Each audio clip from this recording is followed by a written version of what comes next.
Hello, my name is Bill Decker, Garfield Feather, Russell Hovling, Desmond, and Jesse Rouse. I want to see justice done.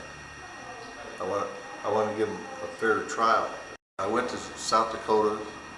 I financed my trip to South Dakota, and I stayed there for 3 weeks and thought I was going to be called as a witness. I was led to believe that I needed to stay out of the courtroom until I was to be called as a witness. And I think I was there, and I talked to Binger, a guy named Binger, and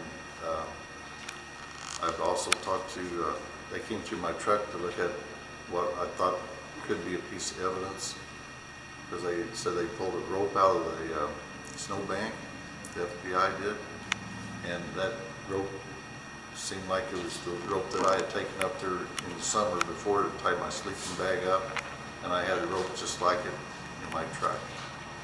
And they came to the hotel where I was staying, and they looked at the rope a little bit and kind of looked at one another a little bit and decided they wasn't going to use the rope as or that they could get it thrown out as evidence or something like that. I wasn't used as a witness, and I wasn't there to tell them what kind of house it really was, and the prosecution made it sound a lot worse than it really was.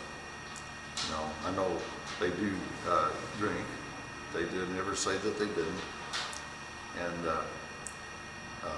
that just made them weak and an easy victim for the prosecution. And I think one of the prosecutors become a federal judge after that, using that as probably leverage, political gain in my view. Kids made up stories, wild stories about being locked in rooms where actually there's no doors, and also no locks because there's no doors. They said I think Donovan said that he was put up in the attic, tied up and put in the attic, and that it was a big room in the attic, and really it's just a attic entry about this wide, and it's full of boxes.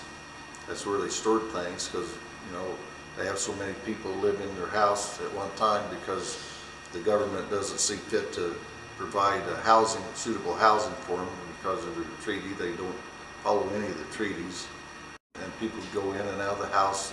They come and go all night long sometimes. You know, it's kind of like Grand Central Station. Always somebody calling up, or in those days they didn't always have a telephone. Anybody that knows that family knows that that's wrong, that those men are innocent, and that they've been trumped up, charges put on them, and that it's more like a genocide carrying on things toward them. You know,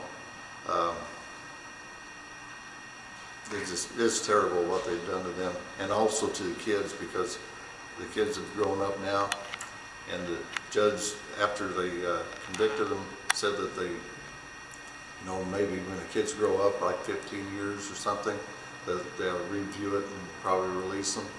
Anybody that looks at any of the testimony, any of the trial at all, they pretty well tell real quick that they are innocent. That nobody cares. They don't care to read the papers.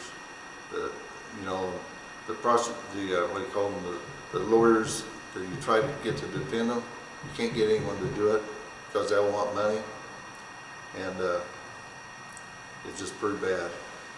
I'd like to see them get real justice. They haven't gotten it. Justice in the state of South Dakota has to be bought. If you can't afford it, you don't get justice, apparently. I've seen a travesty of justice, and I want it fixed, and I want it fixed now.